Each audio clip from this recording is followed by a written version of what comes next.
This is the Horse Radio Network. This is episode 111 of Horsemanship Radio, brought to you by Omega Fields, the world's best omega-3 supplements for horses. Horsemanship Radio is part of the family of the Horse Radio Network, and we have two today. Two up-and-coming stars of the horse world. One promotes thoroughbred aftercare, and the other nonviolent horse training from first saddle to the highest levels in any discipline.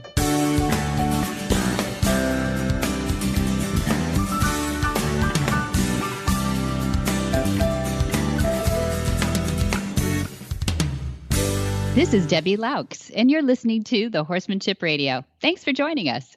Horsemanship Radio airs on the 1st and the 15th of the month, and I have my producer, Coach Jen, with me today. Hi, Jen. Greetings, Debbie. How are you? Good, good. I'm glad to have you today because we get to talk about horses and food. Oh, man. Aren't they like favorites? They're right? favorites. And inside secret here, people. We record Horsemanship Radio, my time, at about 3 in the afternoon.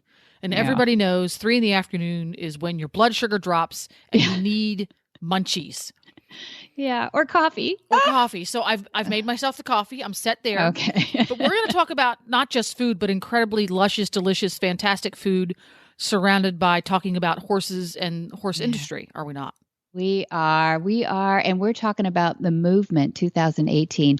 This was a brainstorm we had last September, and I must say it's taken a village. I owe so many thank yous to the people who have brainstormed on this idea. But I think personally, it is one of the coolest things we've ever done. And I'll tell you why.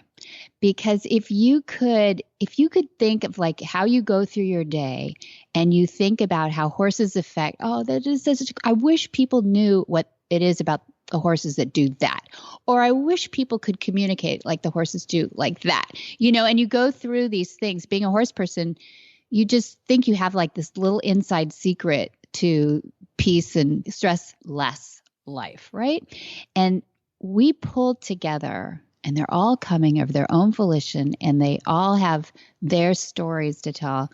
The most incredible people. I'm going to go through this list in a little bit, but I just wanted to tell you, Jen, that there is no way I could alone pull this list of people together from all these different walks of life without them all loving horses and all loving the farm and loving what we do. It's just the greatest endorsement of what we do with horses that I can. And I think Horsemanship Radio is going to be delivering so much of the insight that we're going to get from these people. So May 23 and 24, we're doing the Movement at the farm, and we're going to film everything. So I'm going to get it back out to everybody too. So this is not just a big tease. This is like a drum roll for what we're going to be able to see. I need to dig out my sound effects there. Yeah, right. And then it's going to be great. It is just great. So I thought, Jen, I don't know if you've been able to see the website. So we put up an event website for this called themovement2018.com, themovement2018.com. And people can go on there and see what the agendas and everything. But I thought, well, okay, I'm going to force feed you this. So okay, I'm ready. Ready to hear the list? Okay, all right. So I'm going to start with Christy Schulte-Kappert. Kappert, she is with the Right Horse Initiative, but a lot of people will know her as Christy Schulte, who did the Time to Ride project. Yes, and that's been huge, yeah. Yeah, she did so well that the Right Horse decided to hire her very intelligently. And she is going to be talking on the subject of the Right Horse Initiative is helping more horses find homes. So that's a cool thing. Then we've got Dr. William Miller. He's an author and a professor, and he's a motivational interviewing founder. And he's doing a talk on lead by yielding. Does that sound horsey? He's not even horsey. He's a professor. But he understands that. And Dr. Terry Moyers, agility dog trainer. And this subject, dogs and horses learn faster with positive training. Isn't that good? Oh, cool. She's incredible. She's really cool. Then we've got Janet Rose.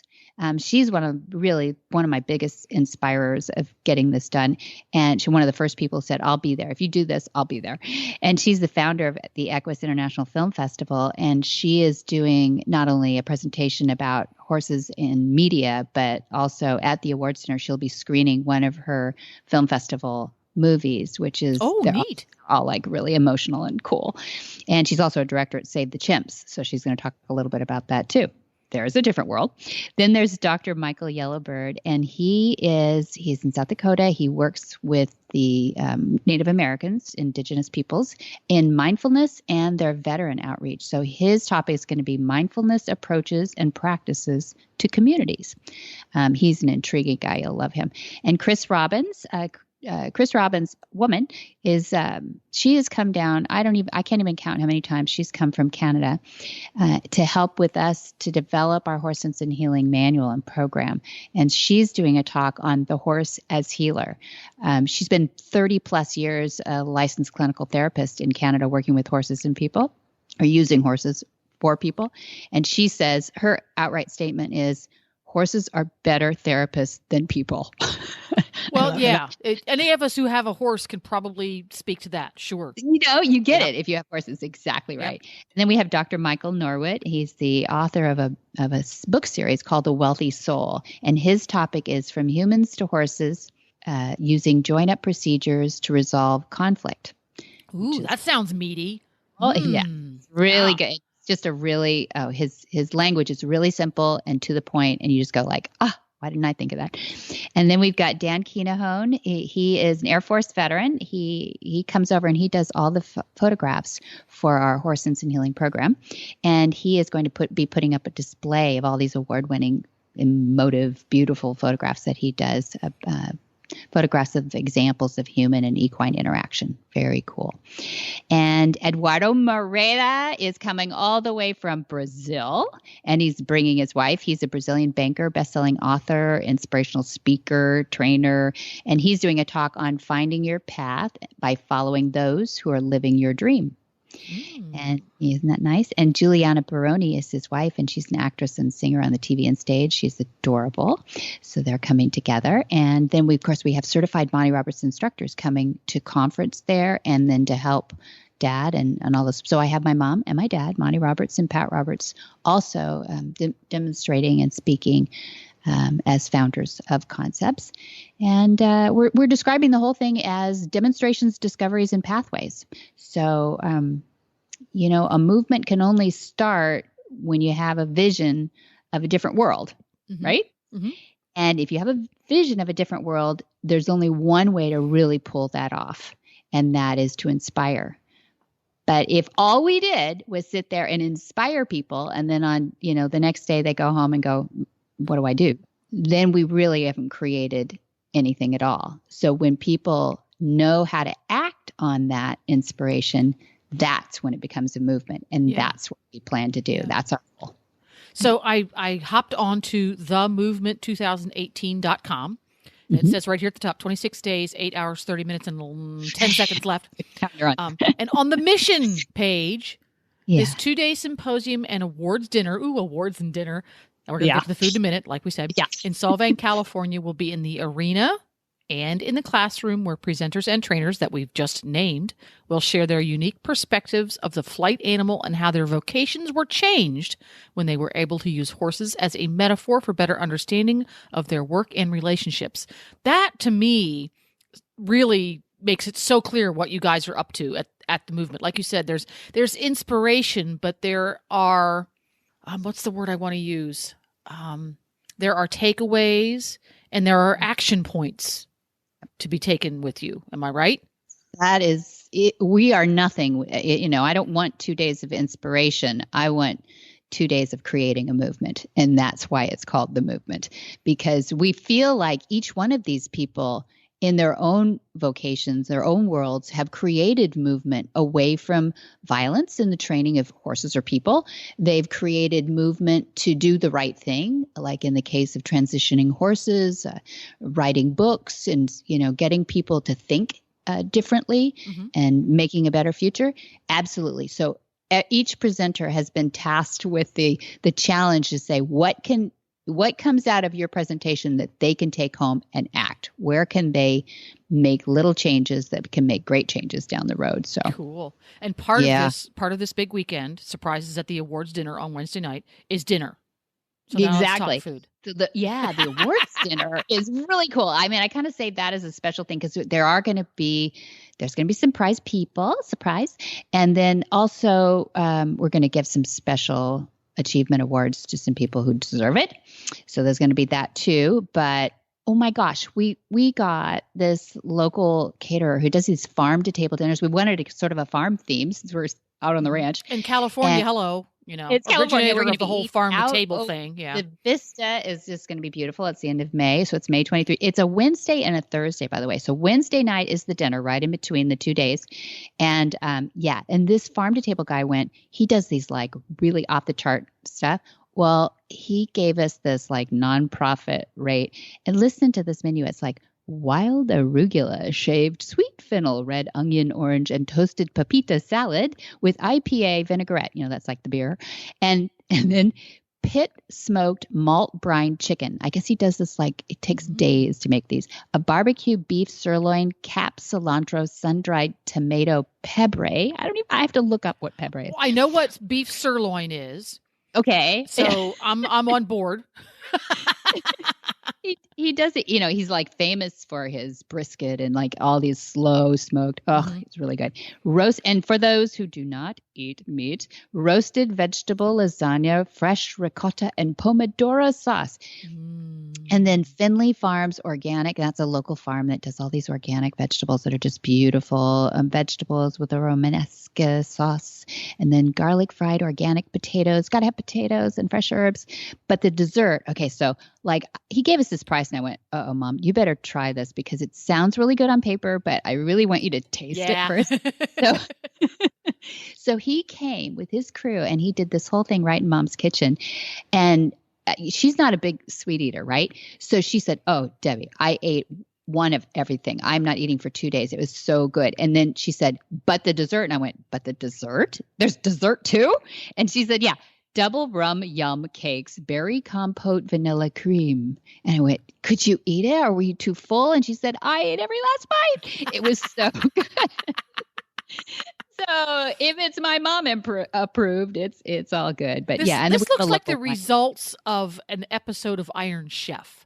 Oh, yes. I think they had to try out for it, We weren't going to get anybody. But honestly, we couldn't have afforded the other people that were amazing too, but this guy was amazing and understood our vision. So he's look on the website for his contacts because he deserves a big thank you for this. So my next question, the movement, it's being held at Flag is Up Farm, and Flag is Up Farm is where in California? In Solvang, California. So it's right between Buellton and Solvang, and it's 901 East Highway 246. And when somebody wants to come to Solvang, what airport would they normally fly into? That's a good question, Jen. Thank you for that. Well, if you're coming a long distance, and we do have people coming from all over the world too, which I knew, but I really want them to come from the community. But if you're coming by air, go into LAX, or you could go into San Francisco and then fly into the Santa Barbara airport, or I find it easier just to get a car because, hoppers are sometimes too long. There is a Santa Barbara airport and there is a Santa Maria. Those are both smaller regional airports. So if you're coming, LAX when we came in. Did you? Worked out fine. Yep. Yeah. There's a lot of traffic that way, but there's a lot of traffic. San Francisco's even further. So I think LAX would be my choice too, but I would literally hop in a car and drive it because it's only a couple hours from there. And it's a beautiful drive. Just fantastically beautiful. But what I would recommend, this is my personal input. Debbie had nothing to do with this. Fly in, and if you get to LAX during regular business hours, just either do some tourism things or get yourself a hotel room and sleep off your jet lag. And then drive to Solvang at sunrise. Yeah, that's right. Or before. But do that drive on the really bizarre hours when the traffic isn't going to be bad. But maybe when you have a little bit of light because it is a stunning view, and then you won't be frustrated. Yeah, that's so true. And it's much prettier that way, too. You're not looking at taillights. You're looking at the surrounds, which is really pretty. Everybody's flown in or driven in. When one gets to Solvang, are accommodations best found up there, or are they better found closer to some large city? I think you can find, if they get on it right now, we're talking the end of April, 1st of May, when we're recording this, I think they can do it. This is coming out May 1, right? Yep. So, I think you can get her done. But, I suggest do an Airbnb or something. Hang out in the valley. Idea. Yeah. Hang out in the valley. It's really a cool place. It's the San Ynez Valley. If you're looking geographically, a lot of people go, oh, let's go to Santa Barbara and do wine tasting. Guess what? When you get to Santa Barbara, there are no wines. They say go over the hill to the San Ynez Valley. That's where all the wineries are. So you're going to come here anyway if you're wine tasting, and you're going to go there if you're into horses at all. Santa Barbara is beautiful. It's right up against the ocean, and it's very expensive, and it's more crowded. If you're really a horse person and want to get out in the country a bit, you go around, and about 35 minutes later, you're in the Santa Ynez Valley. Okay, so you're going to go to Santa Ynez. Solvang, again, adorable town that you must tour. Isn't it fun? When folks want to come to Flag Is Up Farms for the Movement 2018 on the 23rd and 24th of May, they might want to tack on a little bit of vacationing either before or after. Yeah. Do you have any suggestions on a place to go to find fun, interesting, fascinating things to do that might involve horses? There are several around there. First of all, if you're just like a tourist for horses, there's like 22 different disciplines in the San Ynez Valley alone. So let's say you're just an appreciator of the Arabian horse, or the Lipizzaner horse, or the thoroughbred racing horse, or the quarter horse reining horse. All of those, there's champions housed in each one of those disciplines. I just thought of through my head right then.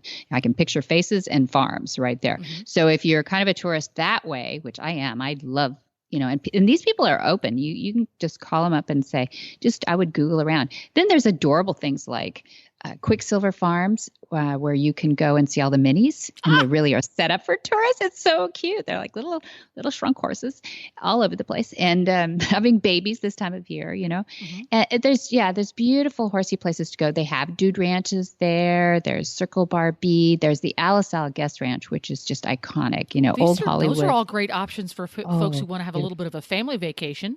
It's perfect because we're in the middle of the week for a reason. We're Wednesday, Thursday, so that we are keeping people freed up for their weekends. This sounds like a fabulous opportunity to take a vacation to California. Yeah, do it.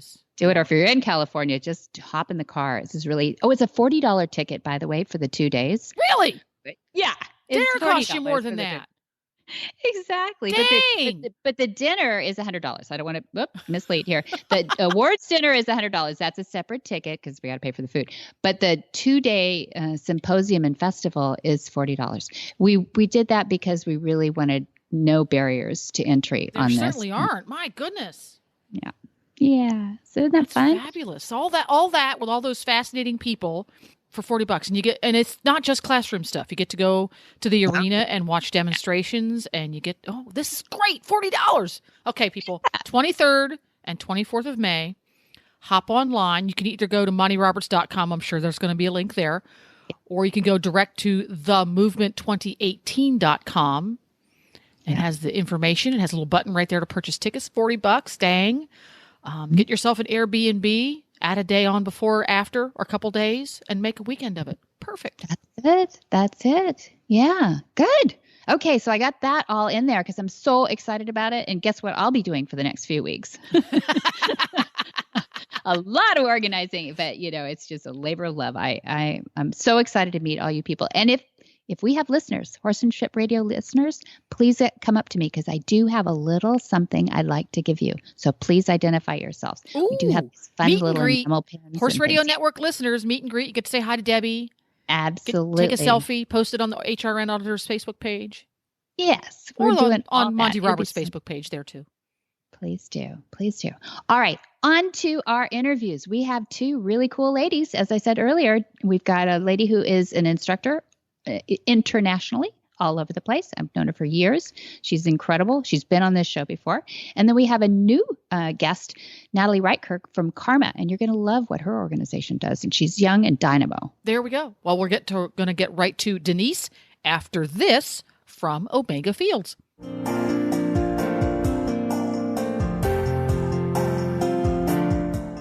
Your horse is your partner in sport, in leisure, and just in life. To keep him at his peak performance and optimal health, a solid nutritional foundation is key. Ideally, horses are able to graze fresh, growing grasses, which most closely mimic their natural diet. But that may not always be possible, and we may need to supply some of those missing ingredients in today's diets and provide more functional foods. One component of a horse's diet that is often underfed are omega-3 fatty acids. While more prevalent in fresh forages, harvested forages are lower in omega-3 fatty acids due to their more advanced maturity. Obviously, grasses and legumes have to grow to a sufficient height in order to be harvested, while foraging patterns of horses show great preference for shorter, less mature plants. That's why modern horsemen and horsewomen trust Omega Horseshine to provide a powerful, bountiful source of omega-3 fatty acids for their equine partners. Look for Omega Horseshine from Omega Fields at your local tack and feed supplier, or you can find them online at omegafields.com.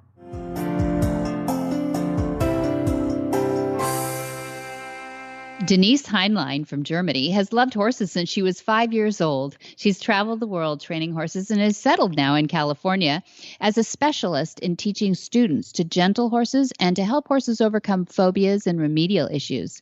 After teaching classes and courses in Germany and gaining a lot of experience in the thoroughbred industry, she now teaches at the Monty Roberts International Learning Center in California at the advanced level when she's not touring and training internationally.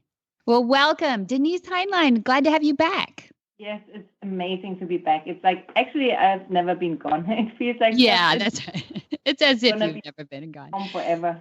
Yeah, so glad. Yes, you went home and you've got your sister married off and she's got a baby now. And we're so glad to have you back and leading our charge there as head instructor at the Monty Roberts International Learning Center.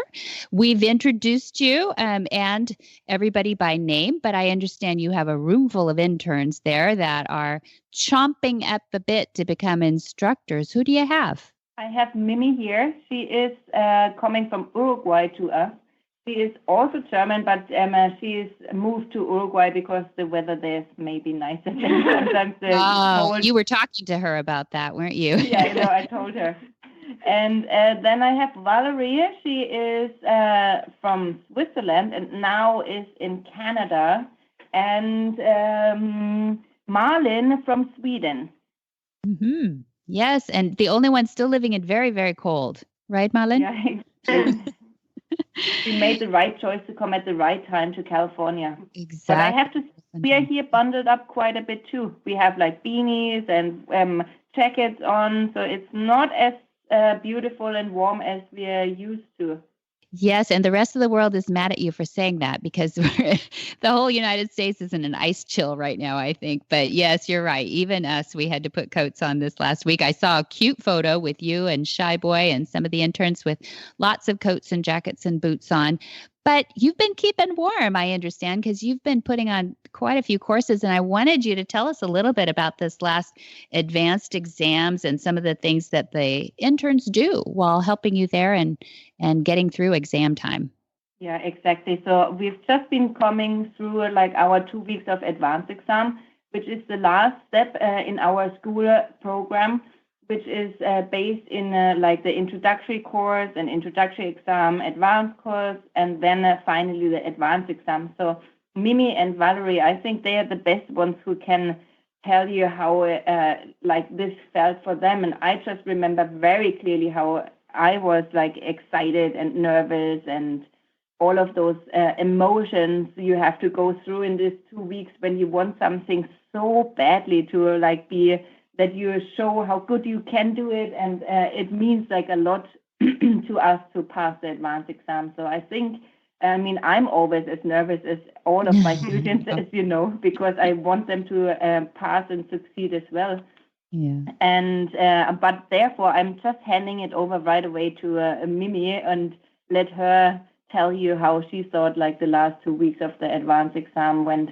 Well, I would say it's really I was really nervous all the time because it's just so much pressure. You want to do your best all the time, and I had here all those stories of other instructors and interns that it was so difficult. And I was like, oh my God, I'm never going to do this. Like, but then when we're here, we had so much guidance to do everything, and then at the end it wasn't too bad. I actually had a lot of fun in the round pen then. And it was nice also working with the gentlers, with your team partners. So then at that point, you kind of forget about everything around. Mm-hmm. Yeah, it was really nice, a really nice Yeah. experience. Good. Yeah, the horses were just adorable. Tell us a little bit about why you decided to really double down and get through the exams and not just take what you learned from the advanced course and just use it in training horses. Why did you want to become an instructor? Because I want to also teach to a lot of people this methods, because I think they're wonderful.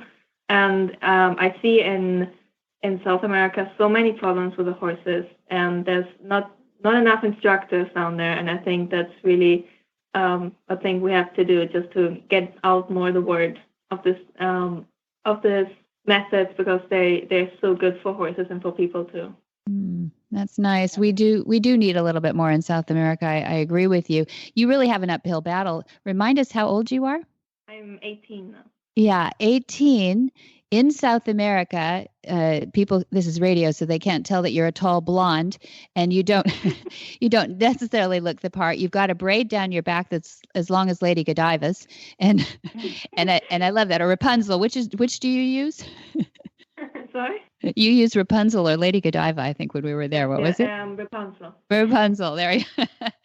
And so you don't fit the part of the typical vaquero or South American horsebreaker. So how do you think they're going to respect you in taking the courses down there? I know you're convicted, but what do you think is going to be your plan to get them to listen? Well, I think it's really important to start with young people, because at my age, I think it's a lot easier to talk to them than with someone that's older, because that is really difficult, because they also tell you, yeah, I had so much more experience than you, so it doesn't really, there's no way you can change their ways quickly in anything. So I think if you start with young people, then you can kind of change tradition a bit. Then, like a new generation would then be different horse people. And also you have to see with whom you speak, because there are people that are open, but then also a lot of them, they don't want to change. So if you concentrate on those that want to change, then I think if there are a lot of people changing, then it's like a chain reaction, that kind of more people are going to be open for new. Very good. I agree with you. And I think you're on the right track, and you've got the energy and the ability to do it. Tell us a little bit about the horse that you worked with. Who was your project horse? Well, in the exams, I had Little Bit. She's a young filly, and she was actually really great. With the first saddle on, she was really nice. She took everything really nicely, and she was really good with long lining. She was really into pressure, but that also comes because she used to be a wild horse like 2 weeks ago. Yeah. So, but I think all of our horses were really wonderful, and they really helped us a lot through the course, because they were so cute, and so it kind of helped us to keep calm. Yeah, you did a great job, Mimi. Thanks so much for contributing. Thanks for getting through it. So glad you passed. So was Denise. And Valerie, tell us a little bit about yourself. You're from Vancouver now, am I right? Yes. So I used to live in Switzerland, and I moved to Canada with my family a good year ago. And we opened a guest ranch there. And I'm pretty much living my dream and continuing my dream right now, right here. So I passed my advanced exams together with Mimi last week, and I pretty much agree with everything she said just a moment ago. It was very exciting and also stressful, but most importantly fun too at the same time, because you work with the horses and it's all of our passions. So it's amazing to see the progress, and it wasn't just Denise coaching us through the course, it was also the horses, because they teach you so much, and it was an intense couple of weeks, but amazing, and I'm super excited to be able to stay for this internship now. That's right. You just stayed on after I got to see your presentation, which was really interesting. What do you think was the main point of your presentation about the ranch that you have, where you take on trail riders?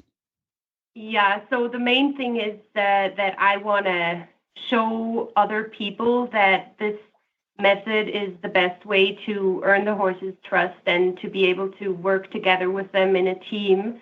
And there's a lot of guest ranches out there that don't have the knowledge of how to handle horses.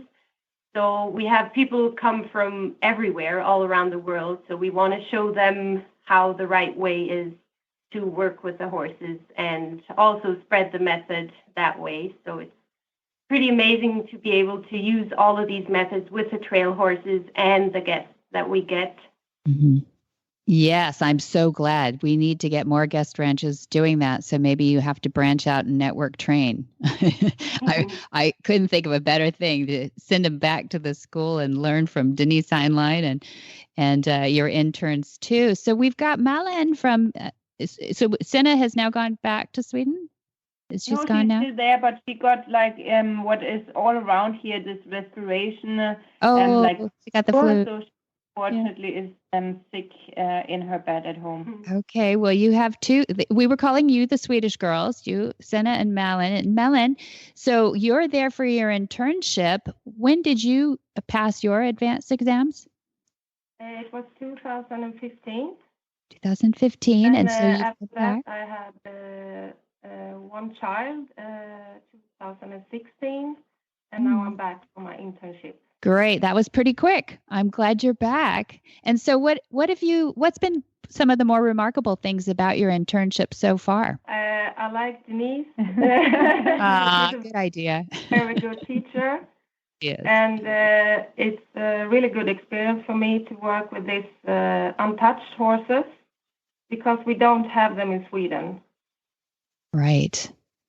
You have mostly horses born in captivity and therefore pretty much domesticated from the start. You don't have these horses that spent time out on a desert somewhere and never seeing much of a human, or if they did see a human, it wasn't a super positive experience, right? No, we don't have it at all in Sweden. Yeah. So what do you think is the most important thing that those wild horses taught you? Timing and this thing about your body position. It's really, really good practice because I always work with domestic horses and it's not the same at all. So it's really, really good. And you learn about your breathing and so on. Yeah, exactly. And Denise, you had a lead up program and you had a horse sense and healing program while some of the gals were there too. Can you talk a little bit about what you do there at the school? Yeah, our methods are staying the same. So it's always the non-violence, it's building trust, and it's about schooling your awareness and like the communication abilities so that you're getting better in communicating with each other. Is it a horse or a human really doesn't matter so much. It's like staying the same. So in the horse sense and healing program, we are working with veterans here in the school, and we are allowing them to spend time with the horses and like with the join-up principles to gain back some trust, which they lost in some situations they had to go through. And the same basically is for the youth, for children who had maybe some troubles in different aspects of their life. And so they kind of lose a little bit the fact of being like in a team, trusting, communicating, making sure the other person understands what they try to say. So it's just about like this being together in a very nice and tranquil, I don't know if this is the right word to say, yes, but in a nice surrounding, so everybody can relax and trust and have fun. Yes, so these exactly. Courses are very valuable. So we saw the children, they had like the best time. So good. Yeah, they come in a little bit closed, a little bit unsure, certainly untrusting, as they should be. Kind of like our horses who are neophobic, that, we have to earn their trust before we dive right in. So Malin, how has that been to work in different programs besides the courses that you took there? Oh, it was amazing. It was really good for me to work with the children And I actually work with those kind of children at home in Sweden too. Is that right? Part-time. I have my own business with horses, and then I work with the children who had special needs. They could have like autism or a social, how do you say? Anxieties. Yeah. Mm-hmm. Yeah. So, Horses are so good. Yeah, good. I'm so glad that you were a part of that too. Thank you for helping with that. It was wonderful to have you all as interns and our assistants out there as part of those programs too. So Denise, what do you have coming up that if people are interested in taking courses, I'd love to hear a little bit about what you've got going on in 2018. Well, I'm having an advanced course now in March, which is like going to be a fantastic again, because the advanced course, which is here in the school, it only happens at Flaggestad Farms, because we have the perfect surrounding to like teach people how to deal with untouched horses. So we will have gentlers again, which we call our untouched horses when they come in. So I will be able to teach my advanced students how to deal with like an untouched horse and how to get the first touches and how we can teach them to be led and pick up the feet and make them into a normal domesticated horse. Mm-hmm. And then we have young horses. We teach them how to get the saddle on and long lining and prepare them for their rest of their life to be a riding horse in Monty's concepts. And then we go on into an introductory course, which would be the first part of the education. So if you take the 2 weeks of introductory course, everybody who would be interested in our non-violent way how to communicate with horses, they could come and do the 2 weeks of introductory course. And there we teach all the basics, like how to use your body language, how to be aware what you're talking to the horse, basically in your body language, I mean. Mm-hmm. Then how they learn, then how to place the saddle, how to deal with 2 lines attached to the horse so you'll be able to long line the horses, desensitization. So everything which is like important to know about horses we teach in the introductory course. And then we have in May the join up and long lining course coming up. So this is like a little bit of a short version of the join up course. So if somebody just wants to have a teaser, then the join up and long lining would be probably the best option. And then in May, we have something very special this time. We have like the movement coming up, where 2 days you can spend here at the farm, as I understood right, Debbie? Mm-hmm. 2 days. Yeah. And there will be all different kind of equine industry people talking to Monty and the instructors like about what's going on in the equine world at the moment. And so it's just a nice mingle of people presenting their different ideas and like what's happening in the world at with the horses at the moment. Yeah, that'll be really fun.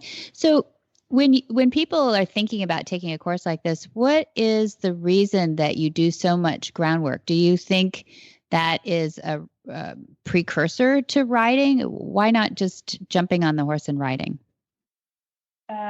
Well, because it teaches you so much about yourself. So first of all, you get to the point where you are aware of what you're doing actually, and all those learning techniques. And then once you got that, I mean, there are people who get it really fast because they're dealing with with horses their whole life, but a few points are still different. And then you can all transfer it to the saddle. So there is, it's like up to the students then to bring those concepts into the saddle, because a horse is the same on the ground, or if you're sitting on top of them, they have the same learning patterns. They have the same things, how they would react to the environment. But we have to focus on, because if we would also teach riding, I think I would not be able to sleep anymore. We have to like make a focus on the groundwork first, so that everybody gets a good connection and like the trust and the understanding for the horse, and then the riding is no problem. Yeah, you can go off and do your own discipline, whatever that is. But understanding the horse, I'm learning this now too from some young trainers like Tick Maynard and some of these people who've been in some extreme. Boyd Martin now is starting to talk about the groundwork, and so many people. Charlotte Dujardin is actually talking about, and Carl Hester are using Join Up in the starting process of their horses so that they become more connected early on with their training process of their horses. So I think people are starting to figure this out. It makes it just so much easier than that transition to saddle. But you heard it here first. This is the place. This is ground zero for the coming out party for groundwork to be good in the saddle. And that goes back to the school was started in 97, and the Monty saw the Queen in 1989. So I would say that's probably the part where the concepts were made more public and probably more aware again in 96 when the book came out. But if you're interested, where do people go to get more information? They can visit the website, so either on montyroberts.com or join-up.org. So we are all around. I mean, if they Google Monty Roberts, they should be able to find the websites, and then from there on go on. Or they can write an email directly to admin@join-up.org, and then they will get here directly to the school office, and then from there we can help. Wonderful. Okay, did we miss anything? Does everybody get to say what they wanted to say? Yeah, I think so. I mean, I think that's all good. We're glad that we could talk to you and hopefully reach some people who would love to come and find out more about this method to work with horses, because it's incredible. Yeah, wonderful. Well, you're all incredible horse people. I got to see it with my own eyes, so I can vouch for you. You're all wonderful. And thank you for all your work. The horses are fine. You're really good with people. So thanks for that, too. Hi, Carol Herder here, president of Cavallo, home of the world's most trusted and popular hoof boots. You know, one of the most interesting parts of what I do is the many horsey stories I get to hear. Most of them are really uplifting. Some are stories of challenges, and a few are downright sad. Recently, a wonderful woman took the time to approach us at a show to share a story about her horse who went down in quicksand. It started out as a really scary story. We were holding our breaths, waiting for the outcome, and it turned out wonderful. They winched the horse out relatively unscathed, albeit, a little traumatized, and everyone standing around were super amazed that he still had his Cavallo hoof boots on. Scary story with a good ending. Another testament to Cavallo. If you don't have a pair for your horse, it's time. Cavallos are easy to put on, easy to take off when you want to take them off, and they stay on. They stay on in all terrain. Cavallo, the world's most trusted hoof boots. Natalie Rietkerk, a California State University Fullerton graduate and former Santa Anita Park marketing intern, returned to the track with a new mission: promoting thoroughbred aftercare.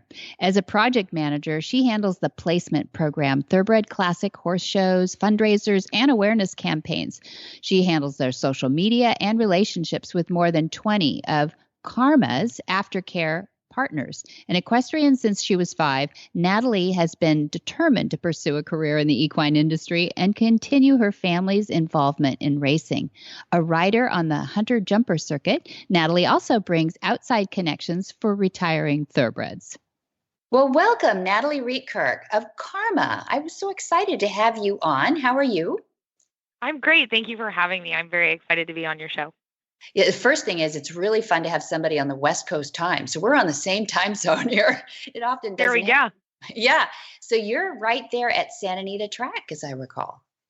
Yes, I am. I am in Santa Anita Racetrack in Arcadia, California, very close to Pasadena, and I work at a beautiful place. I certainly couldn't ask for anything better as an equestrian than to be working here.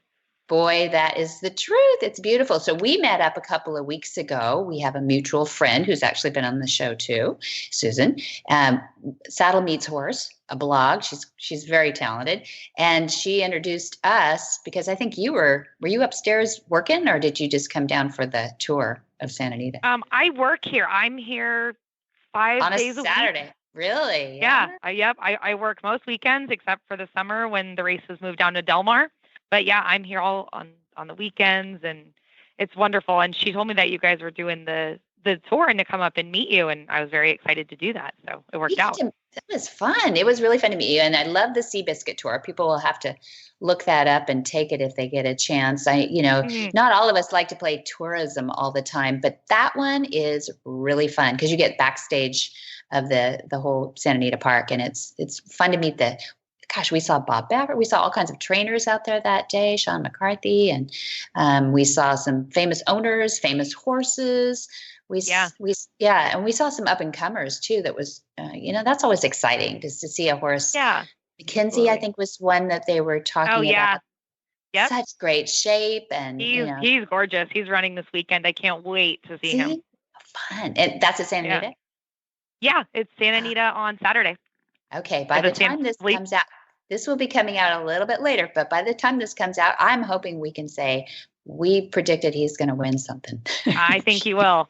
My money's on him. Good. Yeah, he looks good. Yeah. Well, that's an interesting question. So you grew up a little bit with a thoroughbred family. I did too. And I don't know if your direct parents, I know your grandparents were involved. Tell us a little bit about that.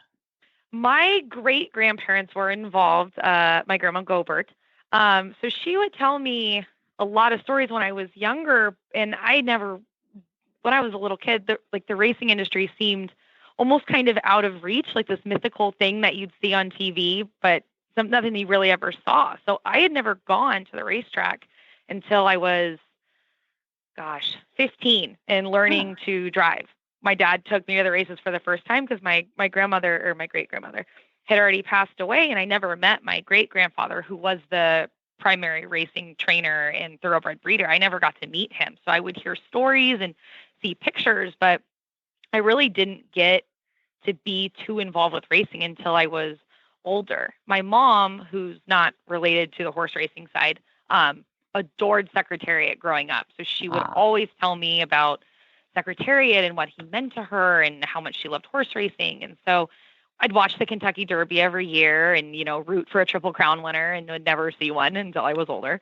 But so that was my involvement with racing when I was younger, as it was a family, something we just inherited, that horse gene. Yeah, you got the horse gene in there from the grandparents' side of it. Yeah, so you grew up in Southern California, but you also you became a horse lady yourself, not in the thoroughbreds, but I did. What was your discipline? I grew up doing a lot of trail rides. Every time for my birthday, I'd ask my mom to take me for a trail ride at this little rent string place out in Norco. And so that was a big deal to me. And then I got to do horse camps when I was 6. And then I got my first horse when I was 12. And my mom helped me a lot with him. She rode when she was younger, but not a ton. She took a couple lessons here and there. My aunt on my mom's side is really into horses. She's a dressage judge, so I would get pointers from her, but I was mainly just kind of turned loose on my own at 12, and my mom's like, okay, you drop me off, have fun with your horse, and then I'd go, and I didn't have a trainer. I would just call my aunt, and I'd have a question. I'm like, how do I do this? And so I was just kind of adopted by a lot of the older women at the barn who would, honey, your bridle's not on right. And I'd be like, oh, okay. And so I kind of learned a lot by trial and error, and then I got to take some dressage lessons as I got older. And when I was 15, I started taking a year of hunter jumper lessons. And then that was great. And then I got into, I wanted a really nice horse like we all do, but I couldn't afford it. So I decided to get a young horse when I was 20. And I bought him as a yearling. And he's half thoroughbred, half Dutch. Yeah, that was great. The best thing I've ever done was to get a yearling and train him up myself. And then once I graduated college, then I put my horse in training and really got the ball rolling. And that's how I met Susan, was we have the same trainer. I see. So green on green, you're fairly green. Yep. And you know what? green on green, it worked really well. I have to say, a lot of the trial and error, I took everything that I had learned about, okay, so this horse did this and I didn't like that. And why did this happen? So I would go and I would read a lot of books and I would watch videos and, to try and learn like, okay, what's not going right here? I'd ask my aunt. And so I just, learned from that didn't work. Why didn't that work? Yeah, okay, let me try this. So you have to learn on your feet. I was going to say, were you on the ground when you said that didn't work? Did you put the first saddle on your horse? I did. I put the saddle on him. I got him. He just turned a little over 1. And so I would put the bareback pad on him and just walk him around his halter just so he had something on his back. And I put a saddle on him when he was 2.5. And I thought it was going to be this jumping and bronking episode, and he did nothing. He just spun and looked at me like, okay. He just didn't care, because I'd always been, putting stuff on his back and, making him carry things just so he got used to something being there. So when it came time for the actual saddle, he didn't even blink. He's like, okay, what's next? He just didn't even care. He's a wonderful horse. I love that. What's his name? His name's Otto. Otto, and you've still got him? Yep, I still got him. He's 6.5. He's wonderful. He's great. Wonderful horse. That's a great story. And it's a very indicative story. What I love about that is that you gave him increment. It doesn't work for everybody, but it sure works for a lot of horses to be incrementally exposed and cared for. He loved it. I mean, just every day we would do something different. And there's not a lot of pastures in Southern California. So when I got him, I was going to the barn, 2 to 3 times a day to turn him out. And, a friend of mine had a couple young horses as well. So I would turn him out with other horses in the arena. And, so he was always doing something. And I would have a little list of stuff I wanted to do with him that week. It was step 1, walk over tarp. It was this little stuff you know what? And people were like, God, you must really miss riding. And I didn't. It didn't even occur to me. All the fun stuff on the ground and, teaching him everything. It was so much fun. I loved it. It was great. That is a great point. It's because you're confident too, and that you were not pushing too hard to compete or to do anything that makes people uncomfortable. Yeah. No, I don't see the rush. I just don't see the rush. They're young, they're growing, and I'm not trying to make it to the Kentucky Derby. I have nothing, just when he's ready, we'll show and we'll move him on his way. So I had no timeline with him. I just wanted him to be happy and comfortable. And when he was ready to do more, he'd let me know, and we'd go along that way. It was wonderful. Good horse owner. Good example. Yeah. I love that. I'm going to play this for a lot of people. So people who need to hear this. So now you ride at Peacock, which is down in the Orange County areas. Tell us a little bit about Peacock's story. That's a pretty amazing story. It is. It's one of the best facilities I've ever had the pleasure of boarding my horse at. The trails are beautiful. You're surrounded by wilderness, which was ultimately our downfall. Our barn burned down in October after Canyon Fire 2.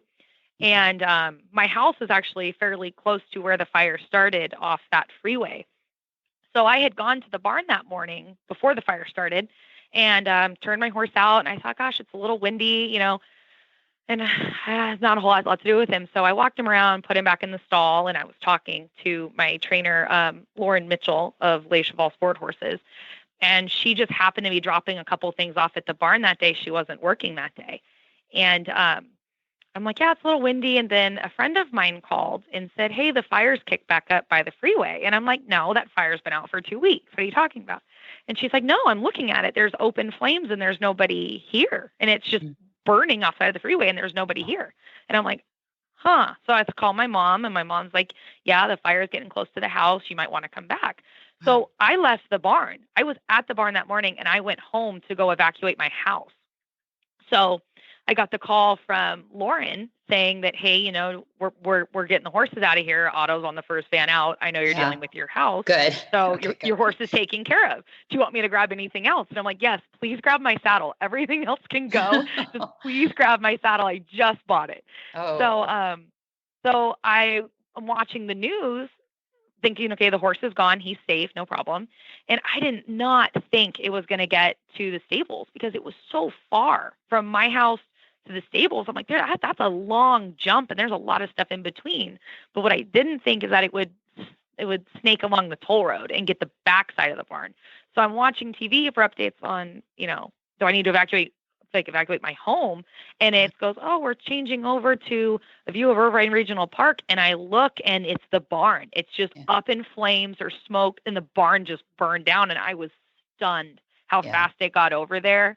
And thank goodness my trainer happened to be there and was on it. And she had already had an evacuation plan from that fire that occurred 2 weeks ago. So she already had a place to go, a barn set up, people who knew that we were coming. She had friends on speed dial to get their trailers there and get the horses out. I mean, Lauren, I truly think, saved lives that day with how fast that fire moved. And she was the only trainer there.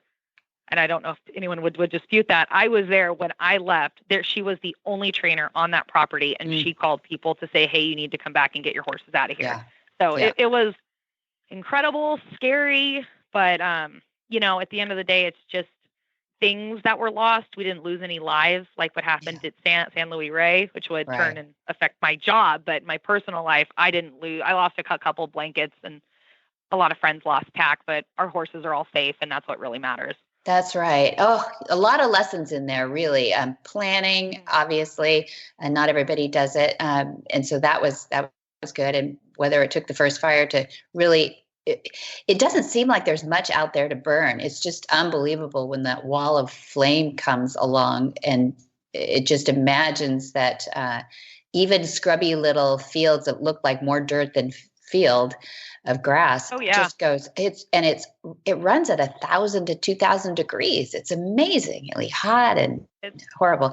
So everybody get a plan of the barn. Yeah, just the wreckage of the barn. I mean, we were in a metal pipe stall, and it looked, the closest thing I could truly compare it to that I've ever seen in my life was photos of 9/11 of the Twin Towers, that bent metal. It's like, how do you bend metal like that? And I'm like, it looks like a plane flew through this. Like, that's how just hot and warped all the metal got. It was insane. I've never seen anything like it, and I hope I don't again. Yeah, I hope you don't either. Well, I'm glad Otto got out and you got out, and everybody was saved. It was really quick thinking and great of your trainer. And I have a girlfriend who had just moved in 2 days or 3 days. Oh, yeah. You do. Susan Tobiason had just moved there and decorated all her, and she just lost the saddle. But she got the call from Lauren, too, that said, come get the horses. And friends went in there. Everybody pulls together in the horse industry. And I love that. If you can, with a good plan and lots of time. Well, that's great. I love what your background brings to your work now. And I'd love to shift to that and talk a little bit about how you've been able to make your love of horses into a job that I think fits perfectly with you. It really does. I mean, I could not have custom made a job that fit me any better. I mean, I never dreamed of having a job like this. And it was kind of crazy how everything fell into place. When I was graduating from Cal State Fullerton, they make you take an internship. And my mom and I were looking online, and she goes, hey, look, Santa Anita is having internships. And I was like, wow, Santa Anita, okay. So I wrote my little letter and I mentioned my grandparents and how the scene in Seabiscuit when he's racing War Admiral and how everybody's on the infield is running after him, how that just always brings tears to my eyes to see people celebrating a horse like that. Just that meant so much to me. And so they brought me on as an intern, and I worked in marketing. And I just was obsessed with wanting to know about the racing industry because my grandparents were involved in it. But it's so very different than the equestrian, like recreational side of it. It's very different, but there's a lot of similarities. But it just seems like this mythical thing to me. So I was saying how I was talking to my marketing boss at that time, and I'm like, yeah, I just really love these horses. And we're talking about how much I love the horses and off-track thoroughbreds and making people care about the horse and not so much the wagering aspect. And I'm like, no, these are animals and they're incredible. And you have to look at what amazing animals these are. And she's like, I should really introduce you to Candace Chu, who's on the board of CARMA. And she's also the graphics director for Santa Anita. So she introduces me to her, and she and I are talking. And the very first question my boss, Candy, asked me was, do you have an off-track thoroughbred? And I had to look at her and say no. And I felt so bad. she's like, let me guess, you have a warm blood. And I'm like, he's half warm blood. And I felt about this big when she asked me that question, because I'm part of the problem. And I'm like, yeah, And so I got to meet her. She forgave me for that. And she started, her husband's a racehorse trainer. And she's like, if you want to go learn, go work for my husband for a week. You can go hot walk horses and see what it's like back there. And you can go to the track and he'll tell you everything you want to know. And so I did. I woke up at 4 a.m, got here at like 5:30 and was hot walking horses, like race horses. He showed me how to loop the stud chains and how it was different. And it was amazing and just really incredible. So I kept doing as much stuff for CARMA as I could while I was still as an intern in the marketing department. So then when my internship came to a close, they were like, we really can't bring you on again. We love you, you're outstanding, but we can't give you the raise that you need to be able to make this drive worth your while. And I'm like, I understand. So I started working at another public relations agency in Tustin, California, and they did a lot of work with nonprofits. So I got to learn how to operate a nonprofit and what their angles are and how you market them and how they work, and that was something I had never really seen before, was the nonprofit management side of it. So I worked at that job for like 2 years and I just wasn't in love with it. It just wasn't something like the racetrack kind of always called me back again. I'm like, I really want to make a difference in horse racing. That's really what I want to do. And so Candy called me on my last days. I'd given my notice and I was going to go work for my trainer, Lauren, as an exercise rider and, groom and help her out and give lessons. Candy called me and she's like, we're having a job open up at CARMA. Would you be interested in that? And I almost fell out of my chair and I'm like, yeah, oh my gosh, please let me know. And so she called me about 3 months later. And in that time I had been working with Lauren and she's like, yeah, we'd love to have you come in for an interview. And I did, and I got the job, and it's just been incredible to be able to help off-track thoroughbreds and just the way, things work out the way that they're supposed to, so I got the experience at my other job, which made me more qualified for this one. So it all worked out great.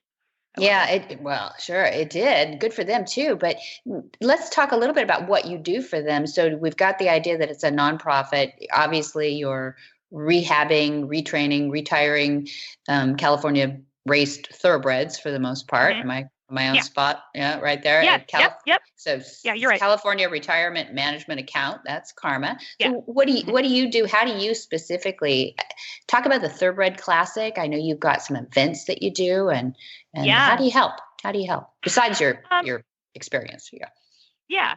So CARMA is a 501c3 nonprofit, which was created to raise money for the retirement of California racehorses. And it was founded in 2007.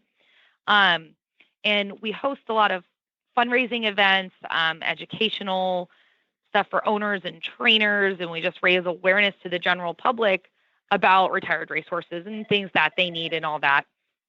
And they run this event that they run is called the Thoroughbred Classic Horse Show, and that was launched in 2013. And it's designed to showcase the versatility and athleticism of retired racehorses.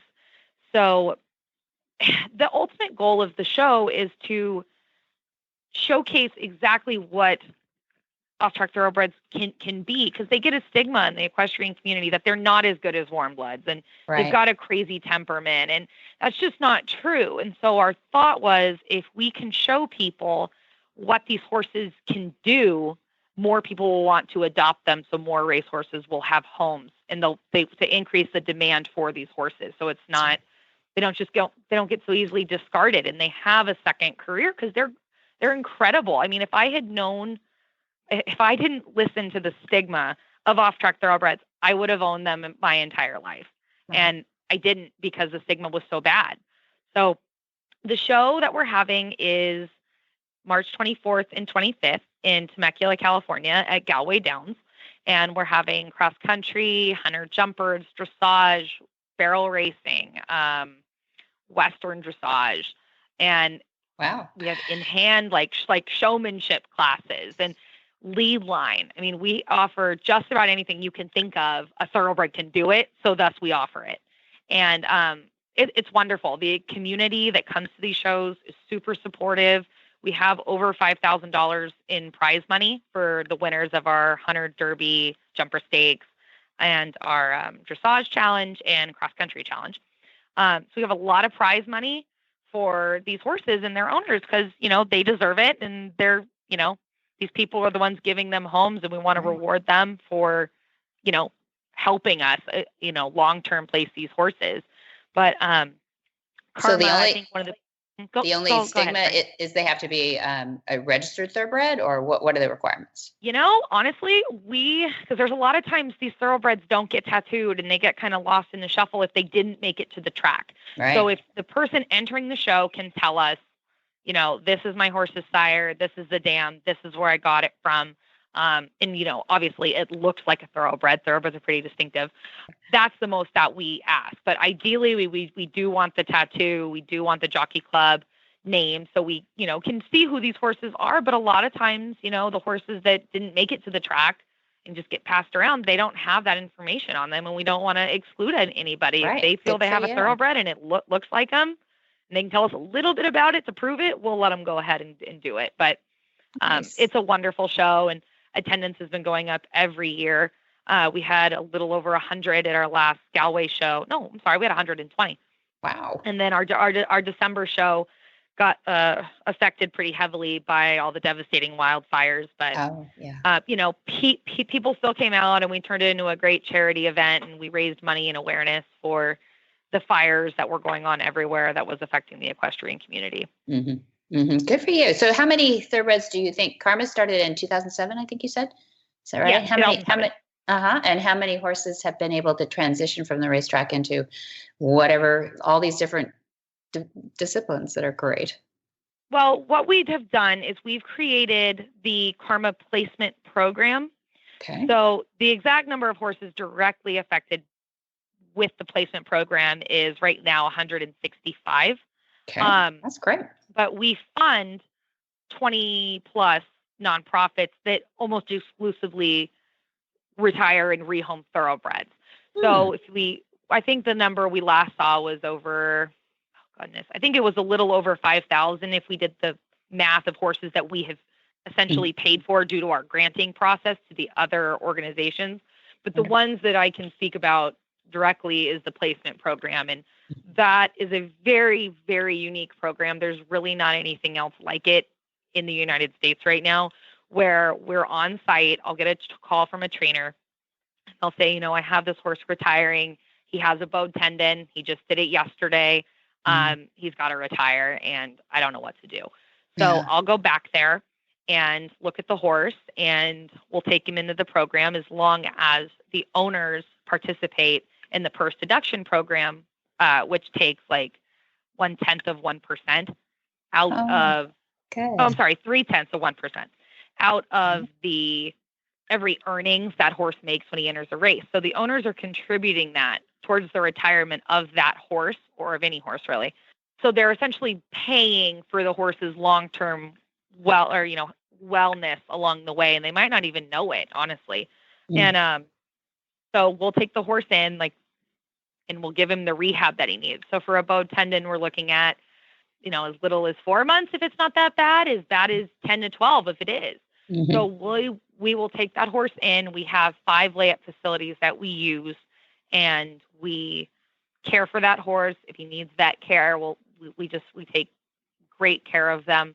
And then we get to know them really well along that way. And we see them through the transition of being a racehorse.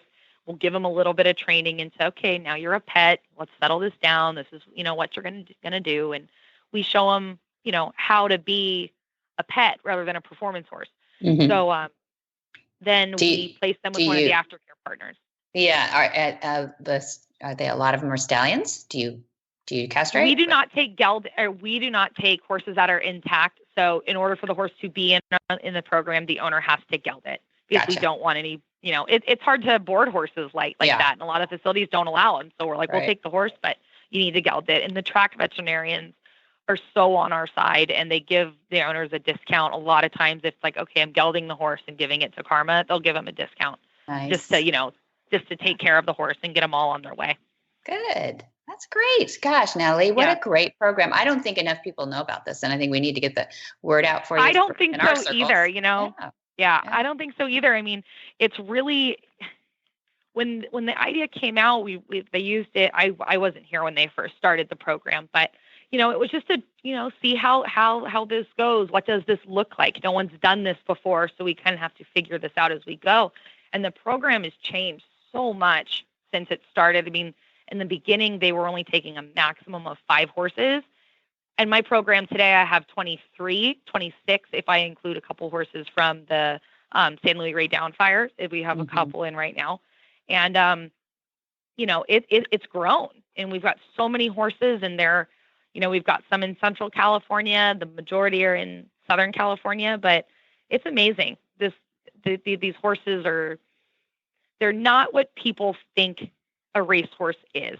Like, we'll deal with them coming fresh off the track, and a lot of them are so calm, and you wouldn't know that this was a racehorse. You wouldn't know. There are some that are true to the stereotype, but not many. Vast majority are not. They're coming fresh off the track, and they're calm, and you take them out of that environment, and they just look at you like, well, what are we doing today? And they're fine. They're remarkable animals. Yeah, they really are. Super intelligent. I grew up with the thoroughbreds, and I agree with you. I think people do have a bit of a preconceived notion of the way they should be or are or whatever. And we get people who ask us, do you think really we should do a join up with a thoroughbred? Because won't that like take off their edge and make them not want to run as much? Which to me is, no, just letting them calm down and do what they do. Their body is athletic. It takes over, and they love to run. They don't need to be hyped up. And if they are hyped up, often it can be even a nutrition thing. It's a lot of it is right. The feed. Yeah. Mm-hmm. So I love what you're doing. I want to hear more about it. I'd love to have you back sometime too, to talk about your classics and some of the fundraising that you're doing to help these horses, because that's what's going to have it succeed, is that people are able to do it as well. So I love that you're figuring out a program that has the money behind it and has the ability to think it all the way through. You're brilliant. Yeah. Thanks, Natalie. Thank you. Whisper the language of the herd. Listen, you don't have to say a word. It's time for Jamie Jennings to fetch an email from Monty Roberts' inbox and share a morsel of Monty's wisdom in a little segment we like to call Ask Monty. Leave this world a better place than mine. The magic in the language of the herd. Dear Monty, how do you respond to being called controversial? Monty's answer. Probably most often the first thing I do is smile. The reason for the smile is that I consider myself utterly non-controversial. It seems to me that if the practitioner of a particular discipline brings findings to the table, and these findings are new, then they can be argued by 2 distinctly different means. One is academic and the other is practical. It seems very difficult to me to classify as controversial something that the founder has been actually demonstrating for decades. I don't ask people to accept my concepts because I explain them in a certain way, nor do I request acceptance without extensive trial.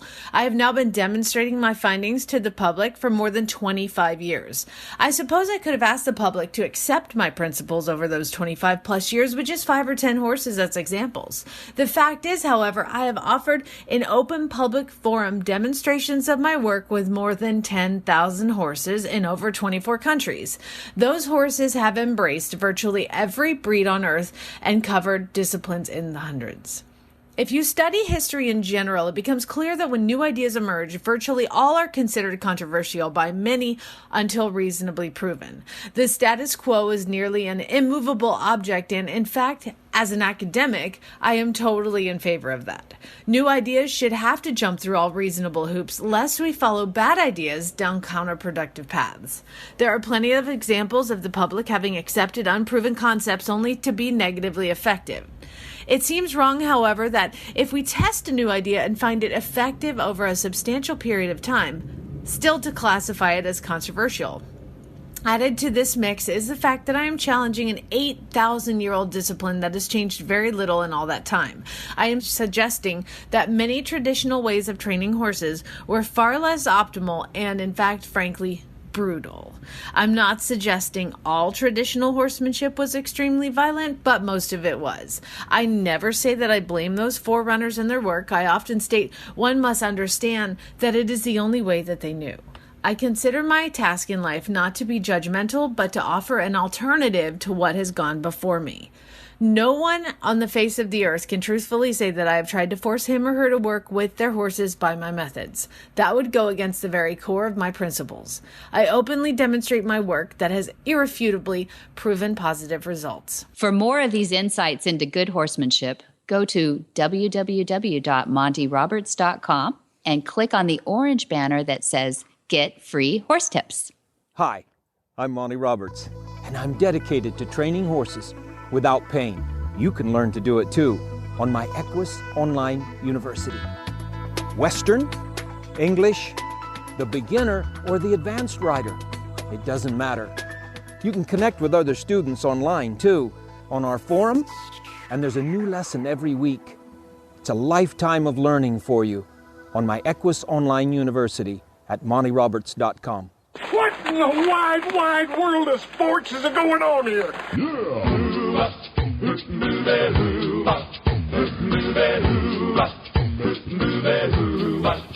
Where in the world is Monty Roberts? Monty is looking forward to some new friends, two-legged and four-legged. On May 23 and 24, 2018, we talked about the movement. It's a symposium and festival with certified instructors meeting up in California at Flag Is Up Farms. Woo-hoo. And then yeah, it's fun. May 25 to 27, we have our Horse Sense and Healing program carrying on into that weekend, Friday, Saturday, Sunday. And then July 23 through 3rd of August, we have the Gentling Wild Horses course at Flag Is Up Farms. And then August 6 through 10, we have Monty's special training, again, at Flag Is Up Farms in California. It's all, I think this may be the longest period of time where Monty's been at the farm. I know. In quite some time. Thank you. Thank you for noticing. I've been so trying.